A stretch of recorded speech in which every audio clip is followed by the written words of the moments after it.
এরপরে আপনার your relationship should be হালাল, আপনার সম্পর্কগুলোও হালাল হতে হবে। এখন নতুন নতুন টার্মিনোলজি বের হয়েছে, আগে নি শুনতামই না, এখন বলে হুজুর আমার জিএফ, আমার বিএফ। কি রে জিএফ কি? কয় হুজুর জিএফ মানে গার্লফ্রেন্ড, বিএফ মানে বয়ফ্রেন্ড, আছে না নাই? আবার কয় আমার এক্স গার্লফ্রেন্ড। হুজুর আমার ব্রেকআপ হয়েছে। আবার কয় হুজুর ক্রাশ খাইছে, ক্রাশ, আছে না নাই? ওই যে পোলাপান হাসে, মুরব্বীরা বুঝে নাই। আহা, এগুলো করা যাবে? এই জন্য আপনার যে সম্পর্কটা, প্রেম করতে মনে চায়, বিয়ে করার পরে বউর সাথে প্রেম করবা, সব আছে না নাই? আপনি আপনার হাতটা বিবির হাতের সাথে মিলালে 2 হাতের সগীরা গুনাহ মাফ করে দেয় কে? আপনার বিবির চেহারার দিকে তাকালে চোখের সগীরা গুনাহ মাফ করে দেয় কে? তুমি সুন্দর তাই চেয়ে থাকি, সে কি মোর অপরাধ?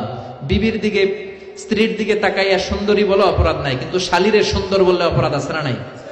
ভাবিরে সুন্দর বললে অপরাধ আছে না নাই?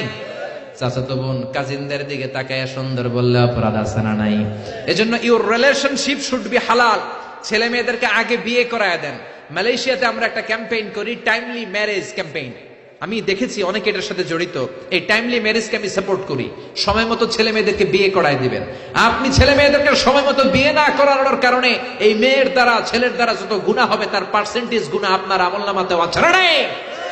এজন্য ইসলাম বলে ইউর রিলেশনশিপ শুড বি হালাল। তোমার সম্পর্কটা হতে হবে হালাল সম্পর্ক। বিবাহ বহির্ভূত ইল্লিগাল ম্যারেজ সিস্টেমে কোনো সম্পর্ক ইসলামে জায়েজ নাই, হারাম। চিল্লা এখন ঠিক কিনা? এরপর ইসলাম বলে ইউর এন্টারটেইনমেন্ট শুড বি হালাল। আপনি যে বিনোদন নেবেন, ইসলাম বিনোদনেও বাধা দেয় না, তবে আপনার বিনোদনটা সুস্থ বিনোদন হতে হবে, আপনার বিনোদনটা হালাল বিনোদন হতে হবে। এখন টেলিভিশনের মধ্যে মেয়েদের রেসলিং খেলা আছে না নাই? কোন মুসলমান মেয়েদের রেসলিং খেলা দেখতে পারে নাকি? আবার ক্রিকেট খেলার মাঝখানে ছক্কা মারলে চিয়ার গার্লসরা দুম্মা চলে দুম বলে নাচানাচি শুরু করে, আছে না নাই? যেই খেলার মাঝখানে ছক্কা মারলে উলঙ্গ মেয়েরা নাচে, ওই খেলাও মুসলমানরা দেখতে পারে না। চিল্লা এখন ঠিক কিনা? এই জন্য আমাদের কালচার হবে ইউনিক। হারাম কোন ধরনের বিনোদন মুসলমান গ্রহণ করতে পারে না। মুসলমান গ্রহণ করবে হালাল বিনোদন। তার মানে ইউর ফুড শুড বি হালাল, ইউর ড্রিঙ্কস শুড বি হালাল, ইউর ইনকাম শুড বি হালাল, ইউর রিলেশনশিপ শুড বি হালাল, ইউর এন্টারটেইনমেন্ট, আপনার বিনোদন শুড বি হালাল। আমাদের পুরো জীবনের অঙ্গনটারে হালাল দিয়ে সাজাইতে হবে। রাজি আছে মুসলমান? কে কে রাজি? তো হাত উঁচু করে আমরা আল্লাহর দেখাই। আল্লাহ আমাদের হাতগুলোকে তুমি কবুল করে নাও, হারাম থেকে আমাদেরকে বাঁচাও, আমরা যেন হালাল খেয়ে মুস্তাজাবুদ দাওয়া হতে পারি, তুমি কবুল করে নাও। আল্লাহ আমাদের সবাইকে কথাগুলো বুঝার ও আমল করার তৌফিক দান।